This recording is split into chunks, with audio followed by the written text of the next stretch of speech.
Okay. And before we move on to that, just to, because another thing that comes up, and I don't think I'm terribly good at explaining this to people either, is a lot of the time the scan might not say small rotator cuff tear, it might say full thickness tear. Sometimes it gives some measurements. Sometimes I think intrasubstance is sometimes used as a word. Like, what do these words mean? Are any of them important? Well, again, I think what's interesting, there was a very big study a few years ago on over 600 patients, and it basically was trying to show if there was a correlation between pain and loss of function and those structural descriptors, so how big it was, where it was in the tendon, whether it was on the top, on the bottom, etc.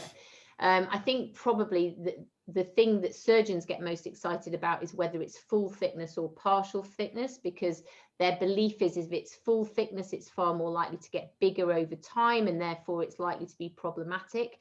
And there's no doubt that if you have a full thickness tear, it is more likely to get bigger, but it doesn't mean that that's more likely to get problematic. So I think, again, there's a lot of uncertainty about what these things mean.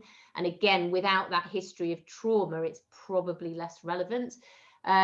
So even though they get excited by size, because again, what's really clear, even with traumatic tears, if they're under a centimetre, then even those do very well with rehab and not surgery. So it certainly would influence a surgeon's decision making.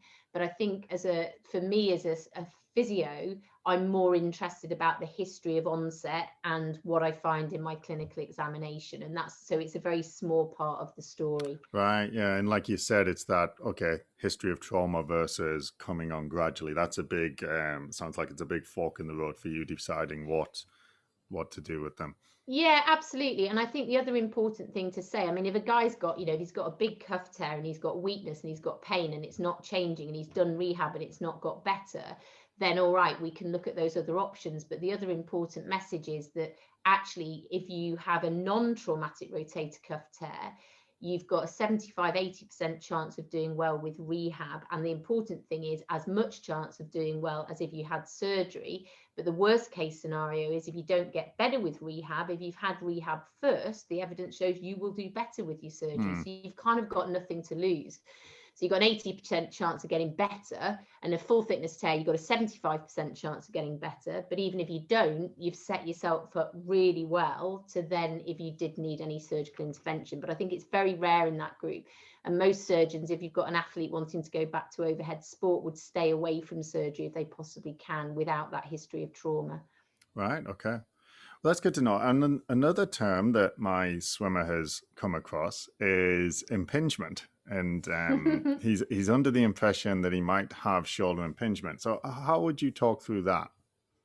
So that kind of takes us very nicely full circle to our swimmer's shoulder, because in shoulder world, we've very much tried to move away from the term impingement and to things like subacromial pain syndrome or non-specific shoulder pain, really, again, to acknowledge that we can't be really specific necessarily about the structure, but importantly, it doesn't matter in these non-traumatic cases. So the old model of impingement was very much that you kind of had this very top-down model where you had a certain shaped acromion, which is the little bit of bone at the tip of your shoulder that caused irritation on the top of your rotator cuff muscles. And then if that went on over time, you would develop a rotator cuff tear. Now, the problem is that model just isn't well supported at all, because if that was true, then more of the tears we would see would be on the top of the rotator cuff. And actually what we see is the tears are on the underside of the rotator cuff. I didn't know that. Yeah. Oh, there you go. And then the other thing that's really interesting is that what we're seeing is lots and lots of studies trying to identify your risk if your bones are a certain shape or if your muscles move in a certain way that reduces the size of that space. But actually, that isn't anything like as relevant as the size of the tendon in the space. So what we're seeing is it's very much what's happening to the rotator cuff tendons themselves and how full of fluid or not they are in response to load or trauma or whatever. And that seems to be more relevant. So we've had a real shift away from this very structural impingement model. And again, to acknowledge some of those other things that I talked about in terms of lifestyle and stress and the bigger picture, not just about that local structure. So, but I think it's important to acknowledge, because again, I get patients who have seen loads of other healthcare professionals and they'll say impingement or bursitis or tendonitis. And I'll just say, well, look, the good news is that all comes under an umbrella term of subacromial pain or non-specific shoulder pain. And it doesn't mean it's non-specific. It just means there isn't one structure that if we sort that, it's going to be better. We need to look at all these things that are likely to be contributing. And that's what will get you on that road to recovery.